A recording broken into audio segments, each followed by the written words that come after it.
Yo, what's up, everyone? This is Dan from Rebellious Noise, and I am here joined again by Scott, Rob, and Lucas. And this time we are looking ahead to WWE's The Horror Show at Extreme Rules. Ooh, spooky. I wish the light switch weren't far. I should turn it on. Yeah, Do I that in think I got. I post. think I got that title right. Anyway, it's like they Something change like it. that, They've yeah. changed it so often, but By the time it happens, it might be different. yeah. So we are going to kick straight off with the brand new WWE United States Championship belt, which will be defended by the champion Apollo Crews, taking on the man who unveiled the belt on Monday Night Raw, MVP. So, is it going to be a successful defense for Apollo, or is MVP, as he's claiming, the rightful champion, is he going to win the United States title for the third time?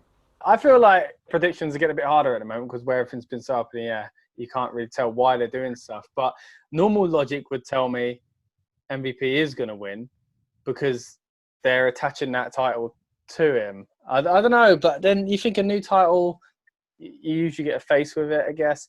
But I'm trying to think ahead here, thinking if MVP gets that and maybe does something weird with it, where he gives it to someone that when he builds up his stable properly, gives it to someone or something like that, or maybe he gets it and Lashley does win the world title down the line, and it's in order to make this new faction look really strong. So, I'm gonna. No, but then I can see the new title and MVP being so excited about it, but not getting it. And that's like a heelish thing as well, being like, that's mine, it's supposed to be mine.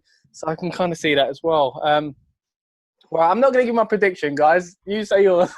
You'll just latch on at the end, yeah? I'll think about So you're going to go with MV Cruz, yeah? it. Yeah. Yeah, I'm torn too. I think I think it's a hard one to call this. I'm going to go with MVP though. I think when Apollo he won it, I can't actually remember when he actually won it. This is quite. I know he's had a defense already on pay-per-view though. So Yeah, it was on a random Raw, wasn't it?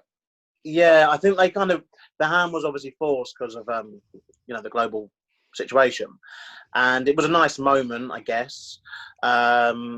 But I do feel that MVP and Lashley have had a lot of feature on Raw lately, and there is obviously some sort of push for MVP to get a stable, potentially involving Shelton Benjamin and some other people. So it does seem that title and the title when he unveiled it, it just looked like it belonged to an MVP. Exactly. That's Apollo Crews. But I don't think he's allowed to wear anything apart from his ring gear. Whereas MVP obviously is, he's got the ball in, he's got the suits, and he looks the part with it. And I think sadly it's one of those things where as good as Apollo is in the ring, MVP is just someone who, even in his kind of twilight years, which is really bloody weird saying that for someone who only debuted about 15 years ago, but he's in his twilight years of his career, but he's still got that kind of je ne sais quoi about him. And I think there is obviously the potential, obviously the way he's been treating Lashley and the way he's dealt with this does also tease a possible Lashley MVP feud, and maybe Lashley going into that. So I think there's more avenues, especially considering they seem to have abandoned whatever they were going to do with Kevin Owens and Apollo, following potentially Owens not showing up on Raw a few weeks back for the tapings. So I think they've kind of put themselves into a corner here where, unless they're going to refresh the division next month, I guess, with another new challenger for Apollo, I just think there's so many options for MVP. So I'm going to go for MVP. Wow. I really don't know. I mean, it's, as you said, both of you are right. It is a tough one because it does suit MVP, but I'm enjoying this it's a weird run, but I'm enjoying it with Cruz having it. So I really don't know. I want to go with everyone else and say MVP, but I can't be shooting for everyone. So, I'm going to go Cruz. Okay. I think I am going to go MVP, actually.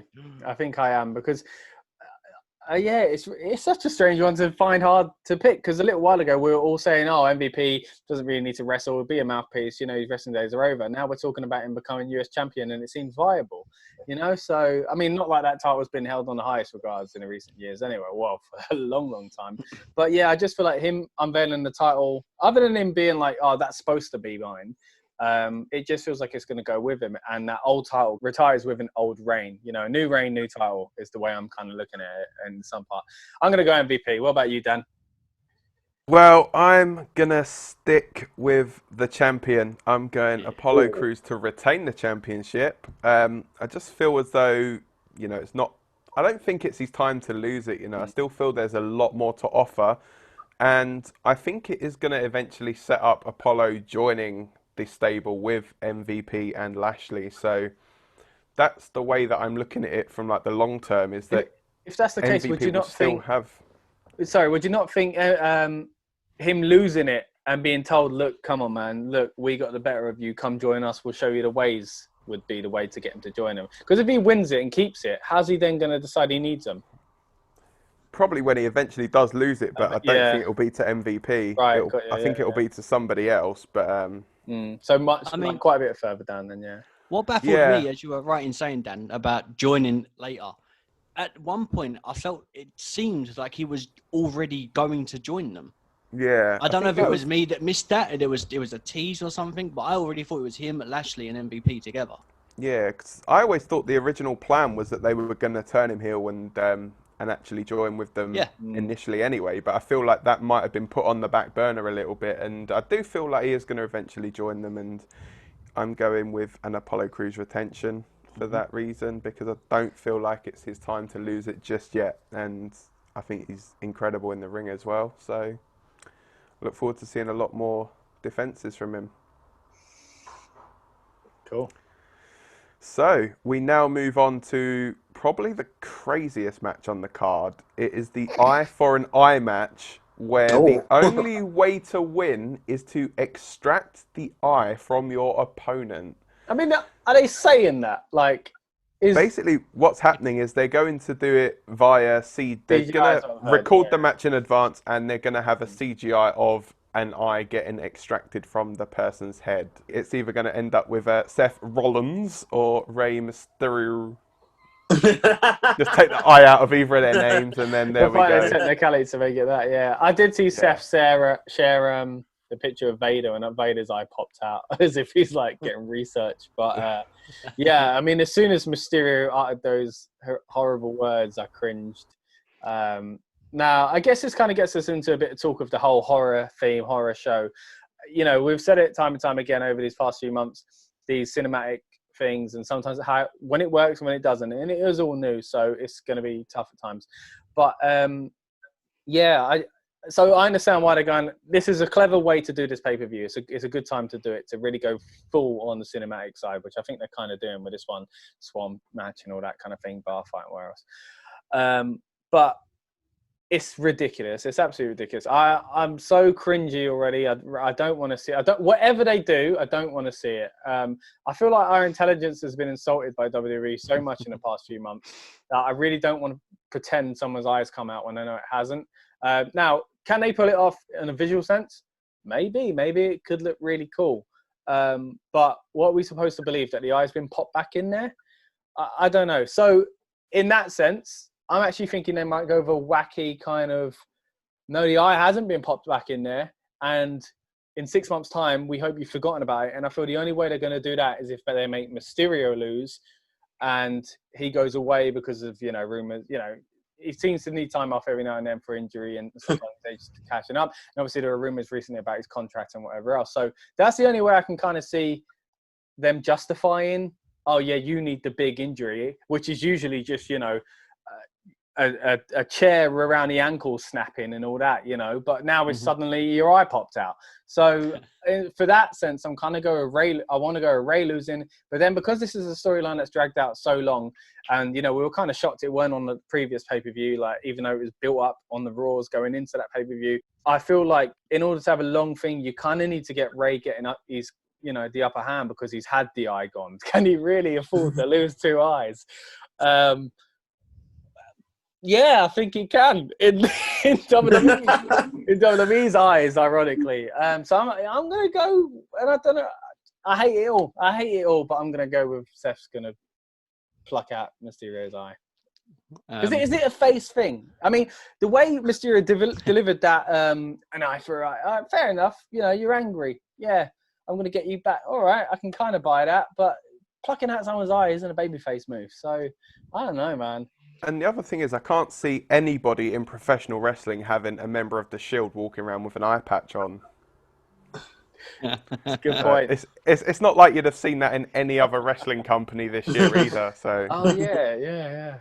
I was going to make an eye pun and say I can see this happening, but I thought I better not. You've already done it now, mate. You've explained it. However, I enjoyed the promo itself, like the way it was done, and the anger from Rey. It's great to see him in that character. It did feel a bit fresher, yeah. So I like that side of Rey, but at this moment in time, Rollins is the one that needs that push. Not that he doesn't need a push anyway, because he's great. He could disappear for a year, come back, and then still be as important as he is now. Especially after dropping the title Yeah. However, I have a theory that if Rey loses, the safest thing for them to do to cover the eye will put an eye thing in Rey's mask. So you just can't see it. Yeah, like they've already got the other one anyway. Yeah. There you go. So and the other one's not meant to be gone; it's just injured. So they could be like, the eye. This one's coming. It's better. It's now part of his mask. It's now part of his mask, and that's what they're going to do. But yeah, that's the only thing I can see happening. So strange, literally covering the eye. Strange time we live in. So for that, I'm going to go Rollins, but I got a feeling that when you have a feeling something to do with Dominic's going to. Yeah, something. Nothing's paid off there, is it? No. And didn't he say an eye for an eye about a month ago? Yeah. So I've got a feeling Dominic will be involved. I think Dominic might screw Rey. Ooh. Because it's like he's planted the seed in Rey's head to do an eye for eye match, and I think Dominic might screw Rey and join Seth's little stable. Because even if Rey does go away for a bit. That's what makes me think Rey isn't going to go away because Dominic's there. They kind of still need Dominic.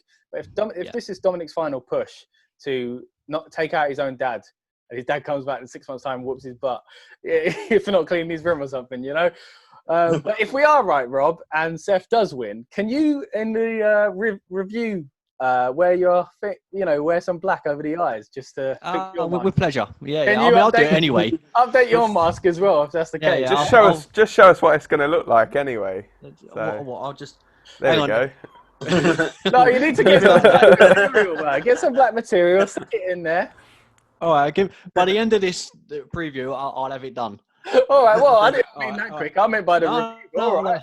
Well, I'll just stick some tissue up there so you've got a visual representation of what it'll be like. Thanks, man. That's all right, mate. Resident Luchador, always here to help out. Yes. Yeah, I'm torn with this one. I think I'm torn with a lot of this card, I must be honest. Just obviously every time we're refreshing it, I'm going, okay, either way could happen. I'm just going back to the fact that they had a Braun Strowman toy set involving a car being demolished, and that they had a shark cage toy announced like 2 years ago when they had Enzo in a shark cage. So I'm just going based on that and thinking Rey Mysterio is going to get a new mask, and this is the way to do it. They're going to find a way for Rey Mysterio to get a new mask, and it'll be something different, something cool, with it, and T-shirts and all that kind of stuff. And I think his contract situation is interesting, but it would be interesting outside of these circumstances. But I think at the moment it's on like a paper appearance. He's kind of just happy to kind of send Zoom calls as promos into them and show up every month or whatever to do, a match or whatever. But I don't see that as being like, oh, he's definitely going away or whatever. But I think it would be a good way to get him a new mask. Rollins has to win this match. He lost at Mania. He lost the tag titles in February with Murphy. He lost, AOP got injured. One of them did. So he's lost AOP. So he's lost actually everything from his character. And he's been on such a run. And it is interesting we mentioned that obviously this has been going on for quite some time. But then so was the Sheamus and Jeff Hardy thing, and they still gave the win to the villain in that first match anyway, in Sheamus. So everything's tying up really for a Rollins win. And I'm guessing with them using a cinematic CGI kind of element to it, that, and with Ray already being masked, that he would be the easier one to do it with. Yeah. The other option, though, could lead to Rollins having some sort of gimmick attached to him. I mean, obviously, because everyone keeps describing his current gimmick as like a Bond villain. And I mean, Blofeld is the villain in No Time to Die. And it is, you know... You can see some sort of gadget or like... eye patch or some sort of... You know, so there is more... Basically, I think whatever it is, there is already a prototype of merchandise for it. That's the reason why they're doing it. It has merchandise written all over it. You know, because obviously you think back to when Rollins, you know, became the Beast Slayer. That T-shirt, that catchphrase was already a thing, kind of going into Mania, and then he won, and then obviously it became his thing, and the whole architect thing. It just things that they like this. They seem to ingrain into our minds. Mm-hmm. Like, so for instance, now we're going to know this as, you know, the eye for an eye thing. And I mean, I sit with you though, weirdly, Scott. As much as I love cinematic, I think this is one of the ones where it crosses the line a little bit too much, because I think they're going to have a very hard job explaining how someone's eye grows back.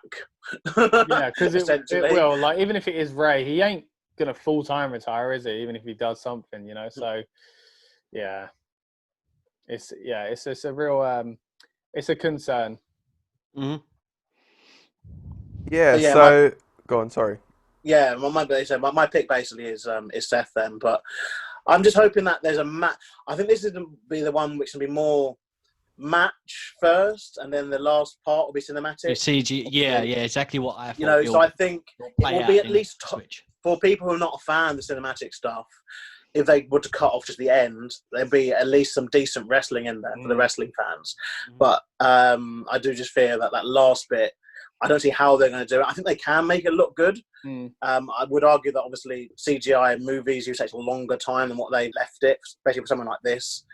But I'm interested to see how they do it, to be fair. And I guess that's the kind of point here that they're going for. I think that's the effect of it I'm looking forward to. And even the storyline I'm liking, but it is just that long term of like, you're seriously telling me someone hasn't got their eye. That's what I'm not looking forward to. The only other thing I was going to say was, Lucas, when you said about them doing things like Strowman with the truck and the shark cage, I don't know where mine went, but you had an idea of merch, and I was thinking, does that mean we're going to get a Rey Mysterio figure where you can pop the eye out? Like, just press the back of his head and his eye pops out. I don't know. Or it's the old comedy glasses with like the eyes on. Yeah, just something. That'd be perfect. To be fair, I'm thinking Halloween is in October, and they could have some Halloween merchandise, perhaps, all themed around the horror show element, you know, because we've got other stuff obviously involved in this. It's a shame this isn't at Halloween, you know. Like, I loved Halloween Havoc. I think they definitely need an idea of it. I don't think it should be an Extreme Rules. I think it's just fell this way this year, obviously, because of what's going on. But I love the idea of a horror pay-per-view if they do it properly. Around Halloween, it'd be so much better. But yeah, we'll see what they're going to do. I can kind of see, at the moment, I feel like WWE are babying us a lot of the storylines. They're telling us way too much. Characters are saying really cheesy things. And Ray's one of those people anyway. So I can kind of see him saying, you know, I might not have eyes, but I've got heart, you know, going forward. Things like that. So it's things like that make me think, oh, gosh, don't. And I'm cringing already. So, for me, it's one of those, it's like, you know, as much as I agree with like the fact that Seth could potentially win because it's easier because of Ray with the mask and it can easily be covered up, there's also something in my head thinking, okay, WWE booking, how are WWE going to look at this? That they could do something where Seth loses, so he loses his eye, he then goes off for a while because obviously it's been well documented he is going to become a father in December. Good point, yeah. So we could have Seth Rollins go away and he's apparently this messiah. So he could potentially heal himself kind of thing. He'll be like, oh, look, I'm going to heal myself. And oh, I'm not saying you're wrong, but the more you say it, I think, oh, please don't. I mean, when you think like Vince wrestled against God, so Well, yeah, that's a good you point. know. It's not like they I mean, draw the line. So we've seen stranger things happen, but I think if you're looking at it logically, then it is going to be a Seth win because it's easier to cover things up with Rey. It's just, for me, I don't think they're thinking long term because it's like whatever you do with this match, that person's going to have to essentially wrestle with no eye. the problem is for the rest of their career. Yeah, they don't care anymore, do they? They're taking the mick out of us. They are. They really are. You know, it's for example, if Rey was to say, if his contract in WWE is coming to an end and then he goes to wrestle, say, on the independent scene or he goes to, like, anywhere else, it's like, oh, suddenly Rey Mysterio's coming out. He's got two healthy eyes and, oh, yeah, he's wrestling normal. Or, Booked as Rey Dos Eyes Mysterio. Yeah, two eyes Mysterio. And it baffles me as to, like, how they can do so. It's like, the only other way that I'm getting angry. The only other way I can see is that it goes to just like some kind of no finish, just because they're going to think surely the audience, or surely they're not that stupid that they're going to do something. So it fits with the horror stuff, but it's like they've decided wrestling's a film, guys. Wrestling is a film. Like it's like they suddenly decided that, you know? Yeah, I think they are leaning more towards that, like the cinematic and CGI stuff. And while it's good because it's like it shows that it can work quite well with stuff like the Boneyard match and that, it's like I don't think they want to become too reliant on it. You know, because it seems like they want to try and throw it in everywhere they can. Yeah. And but the thing is, you mentioned that, but AJ Styles was buried. You know, then he came back. Yeah, that's always been a thing. Yeah, you're right. Buried alive matches, So, Inferno, like coffins being burnt off. I've seen over the years. So stuff like that. Yeah, it's true. It's kind of hypocritical for us to say, you know, that's okay and this ain't. But you can kind of be like, camera's cut. He quickly got pulled out. But then at the same time, you know, that weird thing in the Street Profits match, and when that, or not match, but you know what we were talking about before in the skip where the trash compactor scene from Star Wars. Like, I mean, we've done that, and or what if they mean? I mean, I think because obviously the scene that I guess we're all thinking of is something like an eyeball obviously popping out and rolling on the ring. But what if they just mean it just coming out a little bit, like it just kind of popping out? And that's the finish. Like Vader did, yeah. So there is still an eyeball in the person's head. So we physically know that, okay, Rey Mysterio / Seth Rollins, they still have two eyes. Yeah, they will get it back. It's damaged, and it could be popped back in. And it heals over time.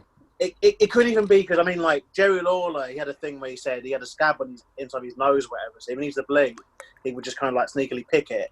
Like, Rollins or Rey could have, like, an eyeball that they pop out as a party trick almost. Like people, like people that are double jointed, you know, or can walk on their feet backwards. You mean like that? And you just lost subscribers, probably. Or gain some. If we gain some on that, we don't want them. I don't know. I'm just trying to think of ways around it, but I think ultimately, like, I think if an eyeball leaves a human being, it has crossed the line for me. If the eyeball's still attached to the person, I'm willing to suspend my disbelief. I know it's annoying, but it's annoying that we've got to that point where we're willing to be like, you can do this, but you can't do that. Yeah. But hang on. So what if the eye comes out as we see, but then they just say they've been able to put a fake eye in? Like, do you remember in Last Action Hero when they had a different, and he just said, all you got to do is put a different eye lens sort of cover. Do you know what I mean? So I guess like Kane. Like a glass eye, isn't it? Yeah. So, you know, it's got a but when it doesn't react like glass eye, and a year from now it's moving like normal, then I don't know. Anyway. Technology, mate. Yeah. Technology's advanced. They can do amazing stuff nowadays. Every week. I doubt they'll bother. Weird thing is that, like, it's going totally off topic, but I didn't even realise that one of my aunts had a glass eye until about 5 years ago. Oh, really? There you go. She'd had it since childhood, so... There we go. There we go. So yeah, I mean that just makes me want to ask more questions, but I'll ask you off there. I'm intrigued now. But anyway, going back to the topic in hand, I picked Seth Rollins, and then obviously that is going to mean a whole new look for Rey Mysterio. Yeah, new mask, new. Who knows how it's gonna? Wait a minute! Oh, Wait a minute! He's done it already! Yeah. What the- Spoilers. Our very own resident I'm sorry. luchadors lost an eye for an eye match. Yeah, the CGI on that was amazing. Well, you know, I told you I deliver. It is literally going to be a CGI, isn't it, as well? All right. Another one there, Nice. full of gags. Beautiful. So we now move on to the most recent match to be announced. Now, just to caveat, the match has been announced. It's been widely reported that this match is going to be at the horror show at Extreme Rules. So we're going to throw some predictions down on this match anyway. It's most likely going to be at Extreme Rules. It's got a very extreme stipulation kind of thing, and that is Sheamus versus Jeff Hardy. Or if you want to announce it as Miz and Morrison did on SmackDown, it's a handicap match, Sheamus and Jeff Hardy's Demons versus Jeff Hardy. Gosh. So, the bar fight, guys. Who do we think is going to be victorious? Okay, right. I've been here before. We all know it. I'm not going to go on about why I don't like this storyline and what I think is distasteful about it. Like I said, there's things about it I like. If they're going to do it, they're doing it in the right way. But ultimately, guys, if you can't beat them, join them. So I like Sheamus's promo in his home pub. I've got my own home pub going on here. So, you know what? Like I said, I'm with you. And with this, but I think as Lucas alluded to when we did the last review, I think it was Lucas anyway, saying that it looked like it was finally about, it'd be eventually with Jeff conquering his demons, as they're now even calling it. So I think it's probably that time. I think the bar fight will be interesting. I'm looking forward to the bar fight. I think Sheamus is performing really well. Jeff's given some good promos. I just hate the subject matter. But anyway, we've rambled on about that every single time we spoke about this, so I won't do it now. But as far as the match goes, I think it will be Jeff to kind of put a cap on this and maybe move on now. But in some weird ways, I think it's been a good way to get them both featured. But yeah, it looks Could like say put a nightcap on it. Oh, boy. You could say he's going to put a nightcap on it. We've got all the puns this week, haven't we? Wonderful, mate. But I think Jeff's going to win this one. Yeah, I've got Jeff down as a winner too. I think they've shifted the storyline into more his redemption side of things now, and they are handling it more tastefully now. I think now that we've gotten over that awful, we have mentioned it so many times. But I'd say, look, we've gotten over the DUI thing, and we've gone to now. Okay, he's battling his demons. We can appreciate that story. And Jeff, obviously, he's never been the promo guy, but he is being good with this subject matter. Heartfelt. Obviously, it's heartfelt. There is truth to what he's saying, and I think, he is needing that kind of singles kind of victory here. Obviously, when he returned in 2017, it was obviously as part of the Hardys.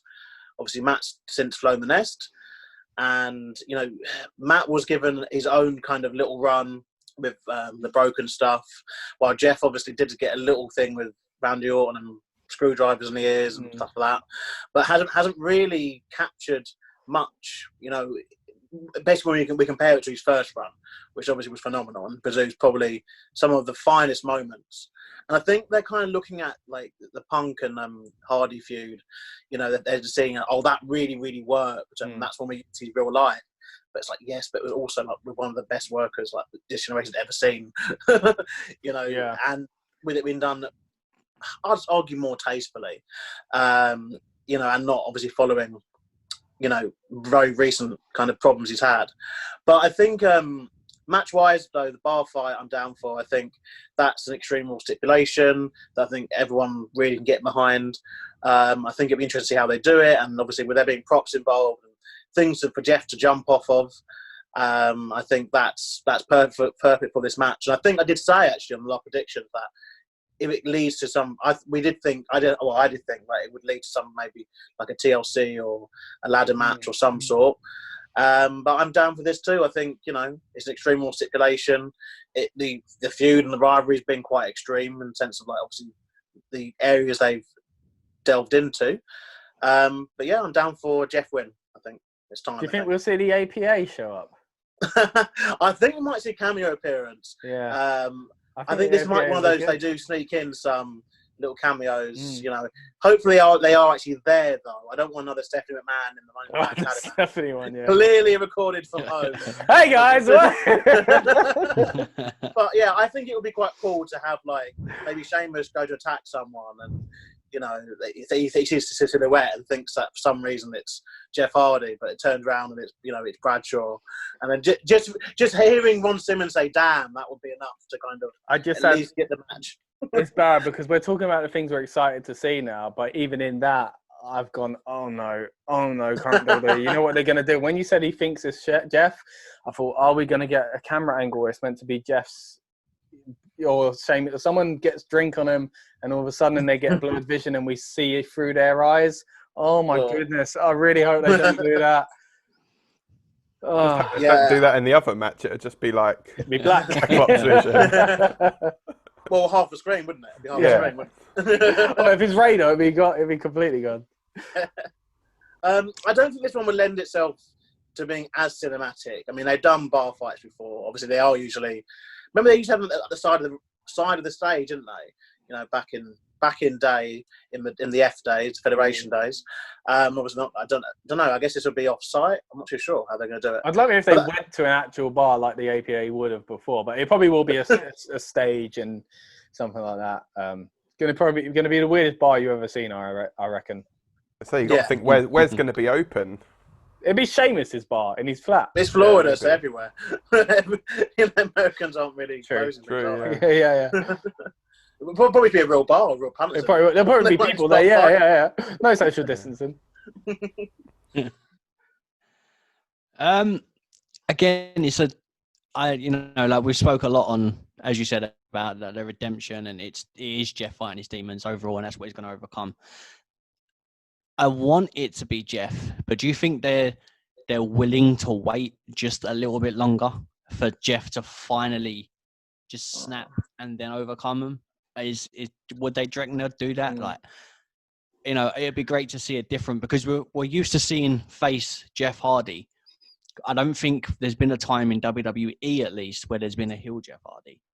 So could the overall thing him becoming like the anti-hero, not an Austin, but just snapping and, you know, just being like a Deadpool-esque type of... I don't know. I think he's kind of done, not as far as Deadpool-esque, but he did that kind of anti-hero-ish. But no, he wasn't even... It was just a weird heel in TNA I'm kind of referring to that time. It's the only thing I can think of.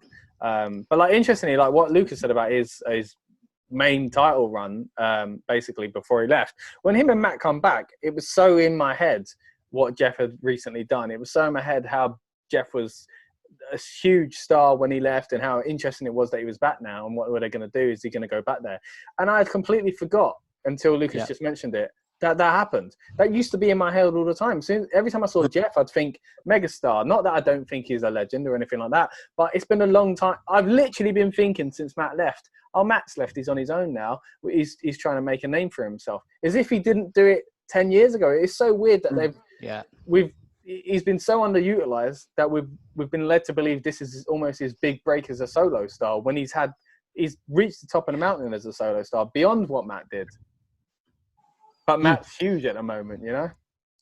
Yeah, I mean, that's the only thing I'm thinking that is I would like Jeff to get the win now, but at the same time, I like this thing of Sheamus being the way he is. So, and at the moment, they are perfect for each other. I mean, if this feud ends, who do they go after next? Yeah, that's the only thing that makes me think it's continuing. Unless they've got a plan, which I can't... Yeah, it doesn't feel like they have a plan. So, I can't see any one of them doing anything else. Maybe Jeff going after the US title if the heels do get it. You mean the IC title? No, oh, yeah, because it's the wrong show, isn't it? Yeah, of course, yeah. I mean, Jeff and AJ get behind, to be fair. Yeah, it looks like they're going Yeah, that would be good. But other than that, I can't think of anything. So, I mean, by stopping them from getting lost in the shuffle, just keep them together. Okay, it's a bit long, but just run it out a bit, you know, or let Jeff injure Sheamus in the match and then Sheamus is away, and now it's his redemption on Jeff, just to stretch it out until they've got something else. He could rip his eye out for or something like I'm that. going, but for that, I'm going probably Sheamus. Okay. So it's just down to me now. It's weird because I never want to bet against an Irishman in a bar fight, especially one that hits as hard as Sheamus does. But I do think it's going to be Jeff.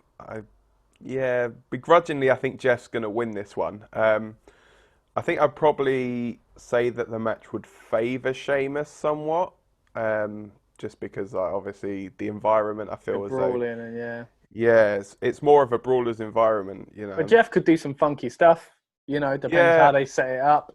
And it depends like what kind of bar it is, you know. If there's like a bar with like a balcony that he can jump off of, then there's obviously there's those. It better not be like a swanky wine bar. That'll be so lit. Something like that. It needs to be a pub, or it'll probably be like your typical American kind of sports bar, I think. Yeah. But even like one of those kind of nightclubby ones where they have like balconies and stuff like that. That'd be pretty cool if Jeff could do that. Yeah, it could. I mean, as I say, like I could see him. If there is something like a balcony, then there'll be probably some kind of spot where he'll do like a swanton bomb off of that. Do you reckon that kid's going to be working the bar, the same one that served him? What, Sheamus's personal bartender? Yeah. It's funny. In 5 years' time, we're going to be like, he's going to be an NXT superstar. This guy, he's probably going to be the NXT champion. We're going to remember that time he. A bit like Ty Dillinger and Stan, isn't it? Yeah, exactly. Oh, just kick Stan. I love that. That's not. Anytime I see anyone with a like handful of papers, you just want to do that. You go, just kick Stan. But so I think Jeff's gonna come out of this one victorious. Like as everyone said, I feel like it's one of these feuds that could carry on and potentially like come to a big head at SummerSlam. Obviously next pay-per-view is most likely going to be SummerSlam unless they throw something else in the mix. But yeah, I think that would be good for a blow-off match, and then you can shove Jeff over into the IC title picture, which is looking incredibly stacked at the moment. And, the SmackDown singles division is incredible, and it shows like the Intercontinental title picture is probably a lot stronger than the the Universal title picture at the moment. And obviously we're going to get into a match a bit later on, and we know that feud is definitely going to be continuing, but it's whether they see Jeff maybe as a top star to potentially push him into that Universal title picture. But in the context of this match, I see Jeff going over, so that's my pick is Jeff Hardy. So let's move on now, and we go, as I mentioned, with a match that is going to be a continuation of a feud, and that is the swamp fight between Bray Wyatt and Braun Strowman. Now, this is a non-title match, and it looks like we're getting the Wyatt family version of Bray, not the Mr. Rogers character and not the Fiend. So my thinking behind this one is that he's already beaten Mr. Rogers. Then this one is going to be obviously the Eater of Worlds Bray, and then it's going to all culminate at SummerSlam, Braun Strowman versus the Fiend. That's my prediction for it anyway. But I mean, this is a swamp fight, so Braun being the champion, it's a non-title match. Braun can afford to take the loss, I guess. But for me, I see this one going... It's tough, actually. I think I do see Braun winning it, though. I think... Because then it's going to be... I think they'll be like, oh, he's beaten both these versions of Bray. And then eventually it'll be like, can he overcome the monstrous version of Bray Wyatt in The Fiend? Is that Husky Harris? Oh, okay. They could even bring in Husky Harris, yeah. I didn't think of that. That'll be the final one when we think the feud's dead. So like, no, there's one more. Or they'll bring in like Bo Dallas as well and just be like, oh, this is going to be, you're going to have to face the brother of Bray now as well. And, I think we could always see a return for Eric Rowan as well, potentially, in this match. Maybe with the way all these release guys seem to be popping back up. Yeah, and I think it is definitely one of those matches that it's going to be intriguing to see what they do with it, and like how they do it, kind of thing. But yeah, there could be some like CGI alligators, crocodiles, all that crap, and I don't think we're going to see an Otis cash in for some reason here. It's a strange way to do it. That is going to come into a swamp and try and do like a caterpillar in the middle of a swamp. But yeah, so my pick is going to be Brawny the Strowman. Yeah, I'll get to Otis in a bit, but I don't know. This one, it screams to me that Bray should win, but then I can't see Braun losing. It's one of those weird things. I think we definitely are getting it again with the Fiend at SummerSlam, most likely. But then I just feel, I feel that if Braun was to beat these two and then lose the Fiend, like that's acceptable. But then we are kind of going back to, as much as I've liked the Fiend at times, we are kind of going back to essentially like an almost part-time kind of champion where it would just be Bray doing promos every week and not wrestling, and then only wrestling as the Fiend once a month. But then obviously if Bray wins this one, then Braun beats the Fiend. You know, there's also that problem too, of the Fiend obviously having lost to Goldberg, and now to Braun, and to Rollins with the whole Hell in a Cell mess last year. It's like it all kind of adding up. Yeah, So, ironically, the Fiend becomes the weak link out of all these characters. Yeah. Yeah, which is kind of backwards. But I think in terms of the match, I think that in terms of like we had like Final Deletion, Boneyard match. This seems to be the one where cinematically WWE seems to do it quite well. I know they got Borash obviously as part of their team. But you said Borat for a minute. Not Borat. No. That's a different kind of match. A whole different type of match. I know they've got Jeremy Borash is involved with the production of these things. So I think this will be one which, cinematically, if you liked Boneyard, you liked, was it Final Deletion? It was WWE's one. Ultimate Deletion was TNA, whatever one it was. But if you like those ones, and I don't see why you wouldn't like this one. Like I said, I'm going to get to Otis later, as I don't feel he would do anything in this match at all.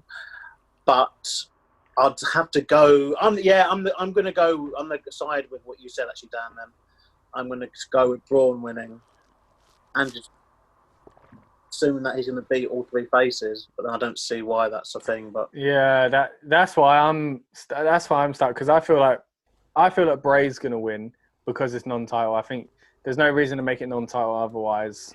Maybe that's too obvious though, but. That's why I just think Bray's going to win, and I think he needs to win one of them. You won't go, because that would make it 1-1, right? Yeah. Mm-hmm. So I think that's what you need to go to a third. But then, like you said, then Braun's got to win that final to beat Bray. But then I think that's probably it. Then he doesn't, because you can't make the Fiend the final one. All right, it's one each, but now you've got to face the Ultimate, which is the Fiend's trying to be, but obviously, like you say, it hasn't been presented that way at times, and we're trying to get back to that. So I think the way to get back to that is Eater of Worlds Bray, whatever you want to call him. He beats him, and Braun can be like, look, I was in his element, I got lost, it was the past. He can use that kind of stuff as an excuse to why he lost, and then that way you still believe you can get that third one. But I can beat the Fiend, don't worry, I've got the Fiend. The mind games are over, I know how it works now, whatever else. And then I think eventually I'm double booking now, double predicting, and then the Fiend wins. So I'm looking at it in that sense. So I feel, because we all do feel like Braun's done a good job. It was a good time to make him champ, but obviously it was never the choice. So it was never meant to happen. So I think putting it on Bray it's not that strange, you know. So I think Bray probably or should at least eventually get it this time. I think he should beat him to take it to that third match. And I'm looking forward to it, because I feel weird that we're being nostalgic about that version of Bray already, because he's only just become the Fiend. Because it becomes so stale. They really buried that character of Bray. But I'm excited again. Every time I see him as that Bray, it's almost nostalgic. Yeah. But I'm nostalgic for the beginning of that character. I'm not nostalgic. You know what I mean? They've done a good job at reminding us at the early days of that. Even though what they're talking about is the middle ground where Braun comes in. It's not the best days were before Braun was in it, and the worst days was after Braun. You know, like they're talking about the middle bit, but in a strange way, it's made me nostalgic for that Bray. So I'm excited that we're getting so many different versions of Bray that I can enjoy. So yeah, but I think Bray's going to do it in a weird way. Maybe it is Eric Rowan or something strange like that. But for some reason, I think Bray's going to get the upper hand. But then, ironically, that's the version of Bray that won the WWE Championship initially as well. Yeah. Which, you know, that obviously could lead into it. And I do really think, though, like, if you think long term, I think they're heading for a 3 Faces of Bray versus 3 Faces of Foley match at WrestleMania. I hope so, yeah. So, I mean, I had a definitive decision, and then all you have spoken, and now my mind's all over. It's like my eye. I don't know what way to go now. That's why I went first this time, because it's like normally Yeah, if I go last, it's like you sit and you listen to everyone else, and it's like you're like like yeah. head goes all over the place. Yeah. Do you know what? I want to say Braun because it's just I want to say Braun because it's non-title. So then he beats and gets to the Fiend. That's the easier option. But I like the idea of the Eater of Worlds Bray beating him to make it 1-1, as you said, and then coming back. But and then coming back as the Fiend. But I think the only way that's going to happen is by the Eater of Worlds Bray catching Braun in a moment. So you know when they had that moment where he had the black sheep mask on? Yeah. So it's going to be something like that. So he's distracted or he's under, not a curse, but he's, you know, something's happened to him. He's deluded and that's how he takes the L. It's got to be something like that, a mind game of some sort or, you know, something like that. The only thing that worries me is, do you remember when the New Day versus the Wyatts, was it like a compound match, the Wyatt compound? Yeah. That I just don't want it to look like that because there was that was their first attempt at like a founder deletion and it just didn't work. It was too dark. They had lights on and it just looked really tacky. So I'm hoping. Wasn't it one with Randy Orton? With That was House of Horrors. That's House of Yeah, Horrors. that, and then they had the one at WrestleMania where they like projected the stuff into the ring as well, wasn't it? Yeah, like the yeah. maggots and all So that. It would have almost been better having Bray win the first one and Braun win, because the whole thing in the first one was like Braun overcome it. He didn't get distracted by the mask. I feel like that should have happened in the second match. And then the third one is like, I know I've beaten him and I should let it go, but I have to beat the Fiend as well. You know what I mean? But yeah. So for that, I'm gonna go with Bray. Ooh, so we're tied up there 2-2 on that one. So it's going to be very interesting, though. I think the Swamp Fight. I'll be interested to see exactly how they do it. I think it's going to be, and then obviously it's strange though, like having one of these shows and not having like the Universal title being defended. So that's, you know, that was in my head. That was what was making me think it would make sense for Bray to win, because like then they can have Braun take a loss but then not lose the championship. But I think they're going to wait until SummerSlam maybe and give Bray the belt there again. So I mean, we have to touch upon maybe, obviously, it's hard to say where their long-term plans are, but is Reigns going to be about after SummerSlam? That's another question I think that has to get factored in. We've spoken about, obviously, how there's not much of a division really for the Universal. Obviously, if Reigns is due, you know, they might have had that discussion already with Reigns. Is he going to come back after SummerSlam? Because I think Reigns versus Bray would be something they'd be looking to do. So that could also factor into things. I think they might do a non-title. They might have the Fiend take the title next month, only for Reigns to show up. yeah, I think that wasn't that the initial plan for Mania though, wasn't it? Bray versus Reigns and Roman. Goldberg. With Reigns and Goldberg, but you would have to think that they would have done post Mania Fiend versus Reigns. Yeah, it seemed like rivalry. That's why I think is going to win it. If like you say, if they've had that conversation and they know, then I think that's the way it's going. Probably, yeah. Fiend win it at SummerSlam. Face probably Roman at like Survivor Series. Yeah, maybe. on the way to Survivor Series. Yeah. And then Otis cash in. Right. Literally have Roman win it, then Otis cash in. Boom. It's like, I'm the big dog now. So now we move on to the SmackDown Women's Championship. We have Bayley Dos Straps defending against Britain's own Nikki Cross. Now, this one, it's obviously Bayley, one half of the tag champions. She's probably going to have a bit of an eye on what's going to happen, in my opinion, in the main event of the show. So that's why I'm doing these the way that I'm doing it, because I feel like the Raw Women's title is going to be the match that main events this show. So I'm thinking that this match could go on quite early. Bayley versus Nikki Cross. I'm going to leave you guys. The floor is yours, and then I'll. You set us up like you had a theory there. Yeah. I do have a theory. I was waiting to be influenced. Okay, my theory is Bayley Dos Straps will go into the show. Bayley Dos Straps will come out of the show. So I think Bayley is going to come out of it with the titles, and then they're going to obviously wait until October when they come back over to the UK. COVID, obviously dependent, and Nikki Cross is going to win it in the UK. Probably not, but nah. I think Bayley's going to win. See, I'm going with Bayley as well, but again, it's another hard one to pick. So to be fair to him, the card's interesting in that sense as well.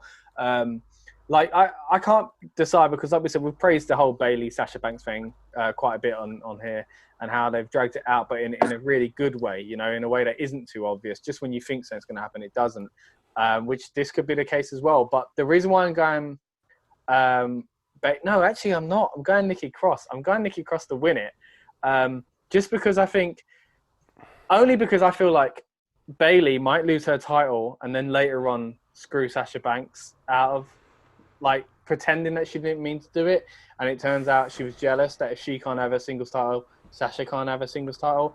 I'm not saying I'm 100% sure that's going to happen. It's just the way I'm thinking would be good to do it is more why I'm picking it. Yeah, it's an interesting theory. I mean, or would it be more, say, Nikki win the match, but Bayley keep the title kind of thing? Well, but I think I'm going off the thing of Bayley being jealous, and if I can't have DOS, straps, then you can't have DOS straps, is the way I'm kind of seeing it. So in that sense, I don't know, if it weren't for the other match, I might book it differently, because I actually feel like the blow-off's going to happen when there's not two titles, one title in the mix when there's a blow-off is difficult anyway.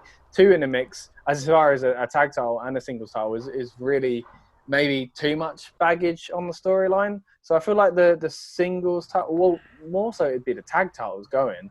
But yeah, I don't know. I'm just going to go with Nikki Cross winning. I'm not sure if she would be ready to. But they love her. They've been promoting her and pushing her really well in the past few months. And even on SmackDown, her saying, again, that she's got heart or whatever it is that she was saying, they're really pushing that in an almost uncomfortably cheesy way. So maybe that's what they're going to do. Just do that, and then Bayley loses it and she can't handle it, and she also makes Sasha lose. I don't know. And then I suppose with that, though, they can always play on the whole, the same friction that Bayley and Sasha had in the whole Nikki and Alexa thing, where, Alexa's like, oh, you're more focusing on the single stuff. The title becomes cursed almost, Yeah, pretty much. That's too much envy! And also, I just need to as well caveat this, that we're saying that Bayley's going in as Bayley Dos Straps. They're actually, Bayley and Sasha are actually defending the titles on Raw against the Kabuki Warriors. So they might not go in as tag team champions still. Oh, yeah, true. Yeah. That's just obviously when we're recording. That's a good point. Yeah. Yeah. So we are recording this just before we are. But then even more so, then Raw, they've all lost their belts then, and then it could be Asuka 2 straps going in against. Oh yeah, because then if they have lost the tag titles, then maybe I'd more see it as Bayley keeps hers, stops Sasha from winning hers, and Sasha goes, "Well, I'm taking yours then," and that's how they kind of boil down to it. I don't know. It's too much. I'm just going with Nikki. It's too hard to pick. You're going with Nikki, keeping it in the Brits, yeah. The Scottish 1-2. Scottish world champs would be pretty decent, yeah. Well, she's only British if she wins. She's Yes. Scottish if she loses. We must remember this. That is true. It's my opinion. I think they're going to, in my opinion, Bayley vs Sasha Banks is the main event at SummerSlam. And it has to be for championship. So therefore, Bayley has to win. I think they will lose the tag belts, and that will be part of the build towards SummerSlam. Like there will be definitely some friction happening at this pay-per-view, but I believe that. Obviously, we'll discuss the Raw Women's Championship match later on. But I believe that Bayley will win this match, and that she will still be the tag champion come next week. I think this is a very interesting feud, and I think it's one of those where we have said that they've been so good at building this up. And likewise, I think they've also been so good at building up Bayley's opponents as being people like we've all kind of at one point at least questioned, they could actually win. Even going back to Tamina after Mania, we thought, to be fair, they could do it. They could be like, okay, we want to get rid of, we want that to happen. And even with the Women's Money in the Bank ladder match, I think we discussed, potential cash in for Bayley, people cashing in on Bayley. And we never considered that it wouldn't have, obviously no one would have imagined what did happen with the Women's Money in the Bank ladder match. Yeah. But it has been one of those things where like every month Bayley's going to lose, but she doesn't. And I think it's just the go-to main event. Outside of them doing Randy Orton versus Drew, which would obviously be on the Raw brand anyway, like something big, or Lesnar returning, I don't think there's a single match or program that could really be that slot. And with them potentially going to announce a second Evolution pay-per-view, this is we're recording this we're recording very early on. They might announce it on Raw, which is the date or whatever. It's potentially the week after SummerSlam, isn't it? Yeah, they're penciling it in, or they're saying August 30th. Yeah. But I think both of them are shows though that really they would want to do with crowds, and that's the whole thing with the Bayley Sasha thing. It's like I would love it. I would feel that they are going to hold off on that until they know that there is going to be a long packed time arena. to hold off, though, isn't it? It really could be a long time. They've done it already. There's loads of things that they can throw in. They've got. I think they're lucky the fact they've got the tag team titles in there as well, because then they can even use that. So if Bayley loses a singles title, then they've still got their tag team title. So there's still going to always be that little friction, and she could always lose the title and then win it back at another point, or. I've changed my mind. Bayley's winning. The feud's not ending anytime soon. Bayley's winning. Sorry, guys. I'm going back. So you're going Bayley, yeah? I'm going Bayley. Again, you've kind of all said everything that I was thinking. That's typical, isn't it? Yeah. So this. That's an easy way to sound smart, mate. Yeah. What you guys said. I try. You're going first next time. Yeah, we'll see then. That's fine. Yeah, that's fine. Just edit it and put me back at the end. It's fine. But yeah, the only thing I can think of was I would like the idea of Bayley and Sasha both being women's champions and having a tag. So they're both two straps. And then the fight being who's the ultimate champion by winning the other title. So then there's 3 titles, kind of one's carrying 3 titles. Might as well throw Io Shirai and Kaylee Ray in there as well, mate. But that's the only thing I can think of where the feud would boil down to that, that level of they have to do something. But either way, I don't really think it's the women's title and championship. I don't think matters. The main thing that we're looking at is the feud of Sasha and Bayley. So if Nikki Cross wins, great for her. But the only reason she's won is because this feud's going to take off, and I don't want it to be for that reason. I want it to be because she's earned it. So at the moment, I think it's going to be Bayley. Yeah, that's what's made me change my mind, actually, because I think you're right. As you guys are putting it, it's probably got a bit more legs in it, this feud. So just because they don't know what's going on. So yeah, that's why I'm going back to Bayley as well. So yeah, I'll say Bayley. Yeah, I do think it is one of them things. I mean, there are theories, obviously, that because on SmackDown there was the whole thing with Nikki, so it was a tag title match, and then Nikki's posing with the women's title. So Alexa could just be then well, hang on, your head was more in the singles title, and that could be where Alexa maybe cost. They could break up title. Before, these guys break up. Yeah, it could be one of those. I did like Sasha's little look to the camera in that promo when she was talking about Grand Slam and how important it is to become a Grand Slam, and then she looked at the camera, just a slight little part of saying to the audience, "There's more behind what I'm saying." You know what I mean? So I like that. They've been playing this really well. I think if I'm right in thinking, the Raw Women's title was the only one that Sasha's not won. No, the other way around. The SmackDown Women's. Is it the other way round? Because she was dead on SmackDown before she returned. Ah, right, okay, yeah, that's it. It's a great way to complete the puzzle. That's it, yeah. And who knows? I mean, if she does win it, will she actually have a successful defense? So, Well, or will Charlotte Flair will just come back and beat her again for it, like she pretty much always does. So, imagine if she killed this mega feud. My goodness, people would not let that go. So let's hope they don't go down that road. female Roman Reigns, isn't it? So we've all picked Bayley now to retain. Now Scott's finally made his mind up after a bit of gentle persuasion that Bayley was the way to go with that one. I can kind of see us. I reckon we're all going to agree on this next one. To be fair, this is the TBD match, which I'm guessing stands for like tables, brass knucks, and dustbin lids for the WWE Championship. Obviously, TBD, so Dolph Ziggler will be picking the stipulation for this match. It's most likely going to be that Dolph will pick it on the night, to give Drew as like little preparation for the match as possible. Yeah, what do we think is going to be the stipulation, and who do we think is going to win the match? Rob, seems as you like to jump in at the end. Crack on, mate. Go on. Right, so I literally cannot think of the stipulation. Judging by what they've done at the Performance Center before, like when we had that weird looking cage thing for NXT, I just don't think there's too many things you can do in that center and it'll make it look great and it'll have a good impact. So other than that, all I can think of is like a ladder match. Something, it's basic, but you can add enough of like damage to your opponent. So I'd say maybe like a ladder match or something. It's going to be like a gimmicked match. Other than that, I know full well there's no way that Dolph Ziggler is going to win. Drew McIntyre is going to win. It makes no sense for him to lose the title. The only thing I really enjoyed with this bit was over the last week with the Heath Slater stuff. That was great to see again. Yeah, but then they did it really well as well. Yeah, it was nice. But then right at the end, they were, they hugged it out and they're all good. And then after on the WWE YouTube channel, Slater said something about it was a perfect way to close the chapter.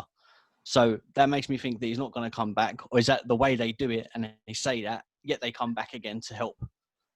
So maybe Drew gets a win, but it's through the hands of Slater in some way, kind of like how, do you remember how Christian won the championship against Del Rio with Edge honking the car horn? Something like that. That's what I can imagine happening. So not fully involved, but a little bit of a distraction But yeah, that's it. So I can't think of the stipulation. Probably like a ladder match is all I can think of, really. Yeah.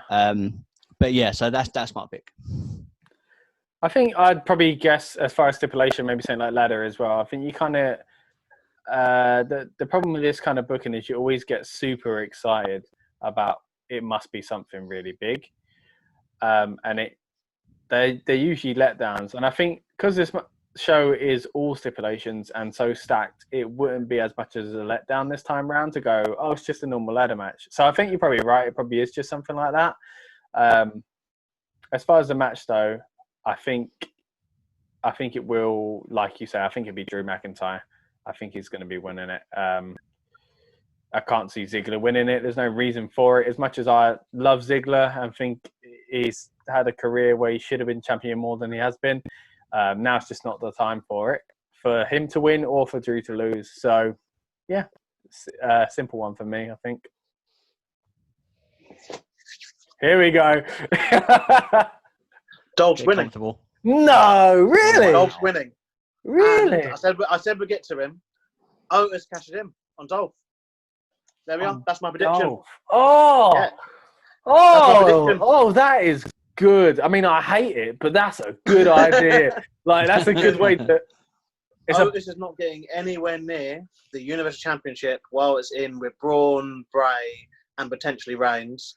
And they're not going to be dumb enough to even attempt to... even attempt him cashing in on that. I think this is the way they're going to do it.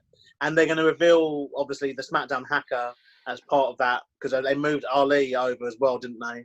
And it's all going to come out, and that's going to be the new thing.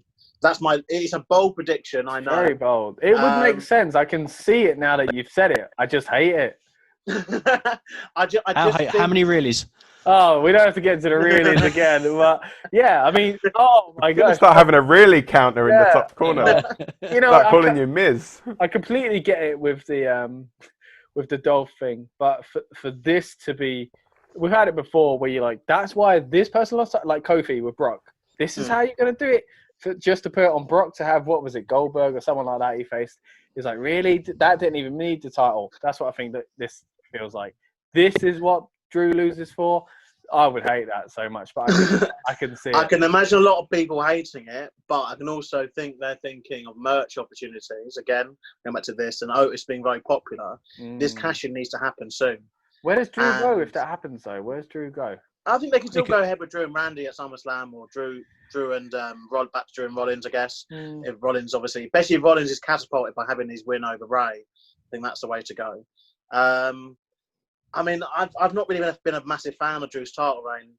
I don't know whether I think the lack of crowd might be the case, because we are missing. Obviously, every champion before him has had at least the pop of winning, or the heat from winning from the crowd. And I guess we are in weird territory of people having full championship reigns without a crowd, and it is. I guess we are in that period now where I guess we don't know whether we're having those early discussion venues into the fall. Autumn. Sorry, we're not American. Into the autumn of is Survivor Series gonna have a crowd? Is Hell in a Cell gonna have a crowd? Is TLC in December? Could you imagine the Rumble gonna have a crowd? Like we are in that territory now where they might be already having those preliminary discussions and thinking, unless Drew's gonna bloody do a Hogan in the 80s and have the title for maybe 4 years, he may never actually wrestle in front of a crowd as champion, and it is a realistic possibility. But I think story-wise, it makes a lot of sense, because I'm just thinking the hacker angle they were doing, they pushed it for a long time. I think since February, all the way through consistently on SmackDown anyway, through to only a few weeks back. And the people they moved over Ali, who was basically the person they said it was, or that it was meant to be, and Dolph being on Raw for no reason and getting this match. In terms of stipulation, though, I think it'd be a cage match.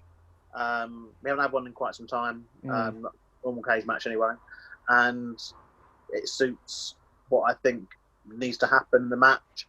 And Drew could be protected by not getting pinned that way, I guess. Like if there was some sort of dodgy finish with Dolph escaping the cage, he doesn't get pinned.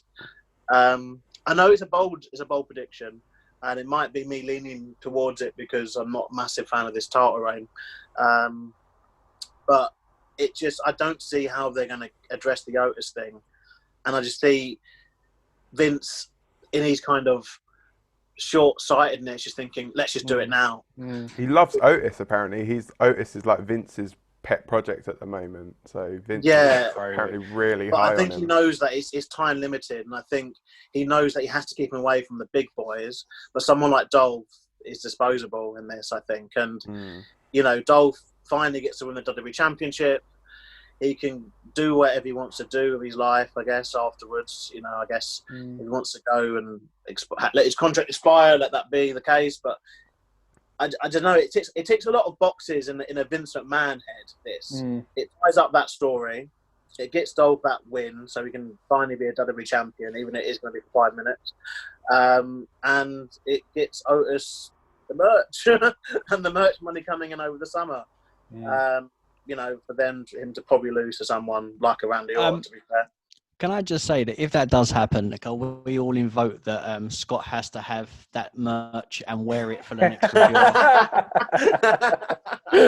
I mean, if it gets one like on the video, that'd be nice. Yeah. I think we would really, really, really, really, really love to see that. Yes, I'll buy you the top. Again, remember when we were saying before, like there was thought about it being, for the first time ever they could cash in the tag titles, and I was like, if they do it that way, I'm fine with Otis winning and all that kind of stuff. It'd be a shame to waste it, but you'd prefer that now. Yeah, I'd prefer that, but I just don't see that happening now because the tag. Why is it ever gonna? It's not gonna mean anything. The tag division is not really, who. Yeah. doesn't matter. You They know don't what I mean? treat Tucker as well, do they? They've been very much is Otis. Yeah. You know, he's a solo act, and they're happy to promote him as a solo act. Yeah. while Again, it's I think going he's on. great. I just don't think this is a slot for him. They can exist separate. But again, we've been there before. We've really been there before. So. I'm not a massive fan of it, but in my head, I'm thinking story-wise. I can see it. Yeah. Just where they're at with Otis, because he is like, I guess, the one Money in the Bank kind of winner where I just think there is this kind of like, what's he going to do? Mhm. Because Corbin losing, like his briefcase, kind of made sense, even if it wasn't the plan. It's like, okay, that made sense, and I can live with that. Even when Cena did the whole announcing cash-in thing and he lost, it's like, okay, I get that. And John Cena had already been like a bloody gazillion-time world champion at that point, so I get that. And even when other people win, I'm always like, oh, I can't wait to see them cash on this person or this champion. But I just can't see Otis getting near the big boys on over on SmackDown. Yeah. It's too all involved in its story. Whereas with this one, I think there's just that opportunity here, and that's what the Money in the Bank is about. It's about the opportunity, and I think if he just gets the opportunity, then it's like one once in a lifetime thing that could happen of Dolph escaping a cage and then having to face Otis. I think it's like, you know, we are in that territory. It just feels weird that Drew leaves the title picture because of this. That's what feels weird to me about it. And although he's wouldn't be the full guy, because it would be Dolph. Dolph would be kind of the one screwed the most. It just feels strange for Drew to lose to this. But like you say, if he then moves on to a program with Orton, I can kind of see that being billed as a big thing still, even without the title. And yeah, I mean, I can see it being the way you're pitching. It's a very Vince McMahon booking thing. Exactly, I can see this it. is one of those where, I don't know, I guess this will be, this match, if it's not cinematic, will be live on the show, you know, as in live in front of us, so not pre-recorded. But it is such a Vince decision, and I think it is one of those things where if on the day he comes and he's had his coffee and taken his bloody pills that he has to take probably, and he's of a calm mind, he might go for Drew. But if he comes in and he's balls to the walls and is and he's having these moments, it's such a Vince McMahon booking. It's got Vince McMahon written all over it from every conceivable angle, especially if it's a cage match too, because it's such a Vince McMahon kind of match, WWE kind of match, and they love these creative finishes in cage matches too. People either going through the ring and climbing out, or you know, dropping to the floor head first, something like distractions. It just really gears itself up, I think. But it is one of those where I think we are going through this whole card and going like every match almost isn't really. I feel there's so many different options for it, especially with how they're booking at the moment. Yeah, it's not like the last few most of them have been like kind of set in stone. You could kind of like write most of the card. I think like the main one was like the actual Money in the Bank matches, and that was only because there was like 6 people in each one. It's like just pick a name out of a hat pretty much. Definitely. I think since we've been doing these previews, this has definitely been the hardest one to pick. So for that, I'm probably most looking forward to this show, even though I'm scared of so much. Slipping down that table, isn't it? I'm just that as well. Yeah, don't want to get my predictions wrong, but I'm intrigued by a lot of this. So in that sense, I'm excited. So going on to my prediction for this. So Dolph has teased like a unique stipulation to it. So I think that will kind of rule out a lot of the regular, like, as you guys have said, the ladder matches, the cage matches. I think it could be something where he could possibly say, if Drew hits the Claymore, he loses the title, or just something random like that. That, you know, he's just going to throw in, like, it would throw Drew off his game at the last minute, or just something just to try and be a complete dick, basically. And I'm not too sure on what the travel restrictions are like in America and Canada now, but there's possibly, I think possibly we could see Bobby Roode or Robert Roode, whatever name he's going by now. That could possibly happen. Still can't see past Drew McIntyre winning the match, though. I think Drew will find a way, and he will come out of this victorious. I actually feel that your stipulation, Dan, works in with what Lucas said, though, because if he somehow hits like he forgets, or he does hit the Claymore, or like he goes for a big boot, but then like slips essentially. Exactly, and they consider it a Claymore, and he technically you're supposed to, you'd hate so much. How dare he got away with that? It was an accident. He didn't. It wasn't. Like the ref is convinced it's a Claymore, even though almost like a bad VAR call. Like he's convinced it's a Claymore. It isn't. And then that puts the heat on Drew for like he needs his comeuppance and he needs it quick. And then boom, here comes Otis. I hate it. But you can imagine it happening. I can see it. You've talked yourself into it now. I can see both your things happening. Oh. So I think Drew's going to win, and I think then Drew's going to go on to face Randy Orton at SummerSlam with the title on the line. I think if Drew is going to lose the title, I think it will be to Randy at SummerSlam as the heel. The only thing I have with that is Big Show's hovering about, and they obviously want to do Big Show and Randy Orton, but they're not doing that match on this pay-per-view. Well, I don't do that on Raw. Anyway. I don't know. It's a semi-big match, I feel, and I think Big Show would have turned by then. And I suppose as well, there's always the option like that Orton has pitched that could like, especially since losing like the NXT title, is Adam Cole versus Randy Orton SummerSlam possibly. So who knows? But yeah, as I say, I'm going with our boy Drew McIntyre. Yes, it is weird. Like now you've put that idea out there. I mean, the only thing is I don't think they're going to do that with like flipping him over to Raw, because then obviously if he wins the title, he would then have to be on Raw, and they're trying to do all this like brand split crap. And he won't have a proper feud either. It really, really devalue the title, I think, because they'd make already like the main titles aren't being used in the way that we'd imagine. It is like the IC title, that's a stronger division like you guys were saying earlier. So I feel like what would they really do other than the merch and the comedy factor? And not to say that I don't think they'd do it. I do think they probably will. Like you say, it's a very Vince booking, but I just think it's completely a terrible idea. I'd argue on Raw though. I think on Raw, Otis has got more. He's got better opponents. I think there's some feuds there that will be willing to go. I think the problem SmackDown has in the Universal picture is that you've got those people who you just know aren't going to budge from their usual routine of what they do. So like people like Bray Wyatt, he's not going to stop doing promos and then wrestling as a Fiend every month. Braun Strowman is just going to do his same routine of power slam. Roman Reigns, obviously, like again, another one who they're not going to break the mold with, but people like Rollins, Lashley, over on Raw, and even like Andrade, they want to move him up to something a bit more kind of substantial with that stable. They do have a bit more flexibility where they're happy to go, okay, Andrade will lose to Otis, it's acceptable in that realm of things. But on SmackDown, it's very locked. And I don't know whether they're going to... Again, it's just, to me, a lot of this card as well, like a lot of the results, I feel, will have an impact on SummerSlam, which obviously they should.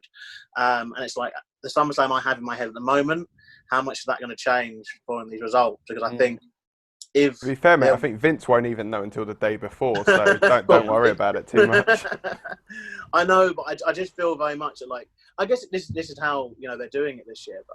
They are doing it where a card that exists today and this week leading up to the Extreme Rules could change based on those results, like a lot. There's a lot at stake, I feel. And obviously, Otis as champion is a whole new ball game, a whole new territory. If that was to be a thing after Sunday. Then likewise, I feel even if Dolph was to win without a cash in or they failed to cash in, then that's a whole new SummerSlam too. So, there's a lot here. And obviously, you've got Big Show, Randy Orton, two big names who aren't having a match at this show as of recording. It might get added, but I doubt it will, because it will be obviously quite a big, not main event, but definitely a higher card match. Two big guys, just to announce it, like, they're having a match on Sunday. They're two kind of legends, definitely, in the business. And there's just a lot at stake, really, in this one. Yeah, I think as I say, it's one of those where, like, you raised some like really good like ideas about it, but I just don't see it. I think my prediction for that is like the cash in. I think it's going to be that Reigns is going to win it, and I think that essentially Vince is going to be like, oh yeah, Roman's still my guy, but then he's also going to think in the back of his head, well, you know what? You've not shown up to work for all this time. I'm just going to give Otis the title and have Otis be like essentially the biggest star in the company. The big dog, Otis. the big dog gets beaten by Otis, and I mean, or there's still, to be fair, there's still even the possibility that he could give it to Mandy Rose. Oh, do you know what? We could have the super hand punch. The super hand punch, yeah, that would be good. So, right, so I think we've covered pretty much everything. We just have probably what we think is going to be the main event of the show, and that is the Raw Women's Championship match between Asuka and Sasha Banks. Now, this one for me, I have been going backwards and forwards on this pretty much since this was announced. I was like, this could go either way. There's pros and cons, I think, for both women winning the title or losing as well. And it's just going to be, I think, a really good match. I think it's going to go. I think this is going to be one of those 25-30 minute absolute bangers. I'm just hoping that Bayley stays out of the way and Kairi Sane stays out of the way. I just hope that they just let Sasha and Asuka go in there and just have a great wrestling match and entertain us all. I'm going for what am I going to think? It's so bloody tough, but I think it's got to be boss time. I think Sasha's going to do it. I think that thing what Rob was saying earlier about all the titles going with him, for that way, for the storylines to go that way, I could see it. But then again, part of me just still feels it's a bit too soon for Asuka.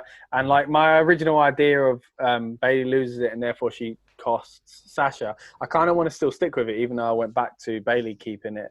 I still think that maybe she'll still come out and cost Sasha, and the Sasha will be like, oh, what, you can't have, a single title, but sorry, you can have a single title, but I can't. So maybe it'd be something like that, like Bayley is jealous and doesn't want her to have that single title like she's got. She still wants to have that edge over that tag team, and this is what starts to push them. So I don't know.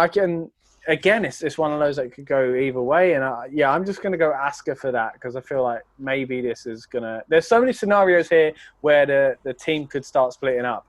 It's like a coin flip, isn't it? Really? Yeah. So I think if it's not going to be because of that way, then maybe it'll be because of this way. So I don't know. I'm just going to be trapped in my head for a few hours if I keep going on about it. So let's just go with Asuka. So shall I just put you down for Sasha? Because if everyone else is Sasha, I might change my mind. Yeah. What do you guys think? Sashka. I think Asuka, and I will say this now. I think, outside of something really drastic happening with the stipulation with Drew and Dolph, I just think, this has to be the main event. This has to be the main event. And, I think WWE will do it, but it's just, I just think it has to be. And I think Asuka, it's just too premature. I think she's a big player. She's really been one of the kind of stellar performers of the year, really, in a weird way. I know it's 7 months in, but I think she's been one of the standouts, really. Men, women, regardless of division and regardless of company, really. Some like wrestlers, I argue, in the world. I think it's just too soon, especially after. I think she is carrying still quite a lot of the kind of goodwill that Becky Lynch endorsing her gave the title reign, plus the fact that her and Nia Jax just didn't do a good job last month. I think she needs to have this match. And this she hasn't really had her story yet, has she? If Sasha wins, it's about Sasha. We kind of need it to be about Asuka for a bit longer, I think. Yeah, and I just think the SmackDown Women's title with the one that Sasha would be after more. And I think having Sasha not win the a singles title until she beats Bayley is the way to go. Rather than giving her the singles title now, but then, like I said, we are in this situation where I think this match where there are just so many good options. Like now we can talk about linking the match together. We could see Bayley and Sasha both lose, and then we get the kind of Eddie Guerrero, Rey Mysterio feel with the tag champions feuding. Or we see them both win, and then they do obviously have both belts each. But then I think it gets very complicated with obviously when they have a match, they got every single belt on two people, if they did that, I would just want one of them to win the NXT women's title. That's literally because I just want someone to have. If they're going to have 4 belts, have 5. Get them all. Let's do it. Yeah, get them all. NXT bug UK, me, innit? As well. Yeah, well, yeah, I guess. Bayley versus Kaylee Ray. Sasha versus Io Shirai. Winners take all, and then. Well, yeah, I mean, the thing is, because I think there was that theory or that idea that Sasha would even have won that one, the NXT title, when she faced Shirai a couple of weeks ago at Great American Bash. But yeah, I'd go. I think this match will be very, very good, and yeah, I do see them giving it time. And this is where I guess some of the other stipulation matches, I do worry that this pay-per-view might end up going into our kind of wacky, almost 4-hour territory if they're not careful. But I'm assuming that the non-important matches, sorry to say, US title, most likely. Pre-show. And and other matches might go a bit shorter because of it. I'm looking forward to it though, and I think ultimately Asuka to win. Yeah, Asuka to win. Ultimately, the fans will be the winners, hopefully. So I've gone in with the mindset of if Bayley wins, Sasha won't. If Bayley loses, Sasha will win. I feel like one of them will have to have one of the women's, like the Raw or SmackDown Championship, just to have that title of 2 belts. So I like the fact that Bayley's had it and Sasha hasn't, and Sasha's been slowly brewing and starting to get. There's a side of it that you're starting to see that she's going to snap at some point. So if Bayley keeps it, she'll just rub it in that she's still got 2 titles. But if Sasha wins and Bayley loses, then it flips. So Sasha's now got 2 titles, and then that will build the story up for them to split. Because it only takes for them. I think you're right. I think there's got to be that singles title, and it's got to be obviously a jealousy thing. Because at the moment, it's always seemed like it was Sasha going to be like, the whole reason I'm going to do this is because you're a bit of an idiot, and I want that belt, and that's why I've been looking after you, because I'm coming after that belt, and I want it to hurt you when I get it. So it's either got to be that, and in which case Bayley keeps it and Sasha doesn't win here, or she does do it, and it somehow turns into Bayley bit. Completely on the jealous path and needs to be like, well, no, you're going to give that to me, right? Yeah. So because of that, I'm going to say, because I said Bayley's going to retain. So I said, I reckon Sasha's going to lose. So Asuka will win. However, that's how I can see it happening. So my prediction, if that is the case, then that's how so one will lose, the other will win. Yeah. So it will be the opposite. So that's my thinking anyway. Yeah, I think this could even be one of those where it goes to like a dodgy finish or something where like Sasha wins it but then doesn't win the title even. It could, it could. We can see them doing something like that as well. It's they're not opposed to doing that kind of stuff. And then obviously, I'd like to see it stick as much as possible to like a clean win, but. I just feel as though they've always got that like screwy finish in them, and I think on a pay-per-view like this, where it's going to be more like a lot of the stipulation matches will have like there has got to be a clear winner in every match. I do think there's always that scope for one to just be like, oh well, you know what, you've had clean finishes the whole night, let's just give you a screwy one right at the end and just annoy you basically. But yeah. I don't. They've been good though in pandemic world though. I think with that, I think they have ultimately even though some decisions have been incorrect, perhaps potentially they've just stuck to someone wins and then they move on. So I think there could have been scope for that for a couple of other matches too. This whole kind of DQ or dodgy finish, but I think.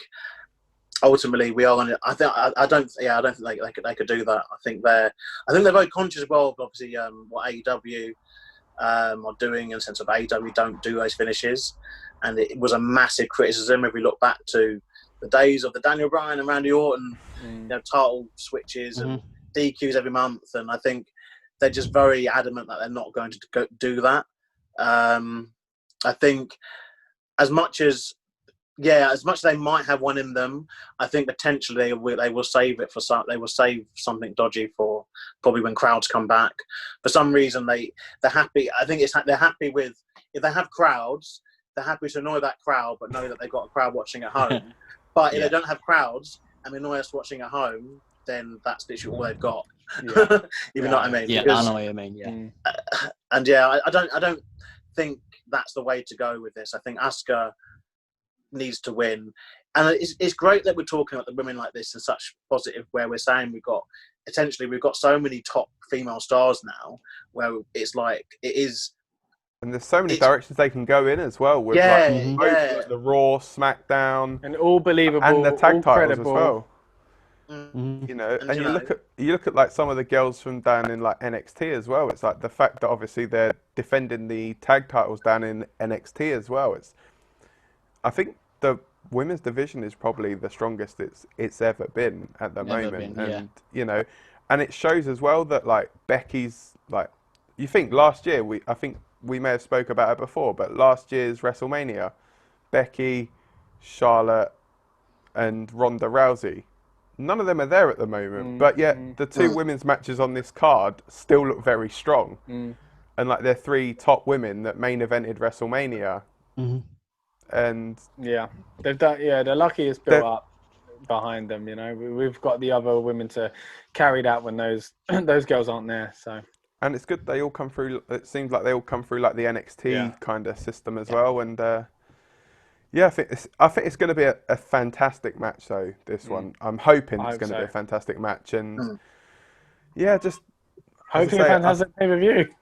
Hopefully, yeah. I do feel though Sasha is going to win, and yeah, hopefully it's a good pay-per-view and not a horror show as it is being dubbed. Not in the sense that we think is a horror show, yeah. No. But guys, you know, is this the pay-per-view where it all makes sense and we know why Charlotte didn't get the pin? Is this the pay-per-view where we find out? It's got to come eventually, innit? So you never know. That's probably still tucked away in just some little like upper echelon Triple H's brain. It's coming. We're all going to realise that moment, remember? It's going to be something to report We on. will. That's my prediction. Yeah, the anonymous Raw General Manager. So yeah, there we have it. That is our predictions for the horror show at Extreme Rules. Let us know what you guys think in the comments down below. Do you agree with us? Do you disagree with us? Don't forget, check us out all the usual social media platforms, Facebook, Twitter, YouTube, etc. I want to just say thank you guys for joining me. Thank you. So we will be back very soon with the review and recap episode of this, and who's going to move up in the table, who's going to move down in the table. I mean, it's going to be at me for down. Oh. it's going to be one of those things, I think, where there's going to be a bit of movement because we've not all said the same thing. So I think this is the first one where, you know, someone could well go out in front, or someone could be facing the threat of relegation. I'd hate to be going down the table and Otis win and this CGI be really bad and like it'll be the worst pay-per-view ever. This could be such a good show, but such a bad show. I'm so scared. Do you know what? I'm happy to go relegated as long as you have to wear an Otis top. So, you know, it's a win-win. Don't forget, mate, if Ray loses that eye, you got to cover both up for the next episode. God damn it. I'll have to get... So I can't see anything then. How do you think Ray's going to feel? Exactly. If he can wrestle, mate. Yeah. We'll see.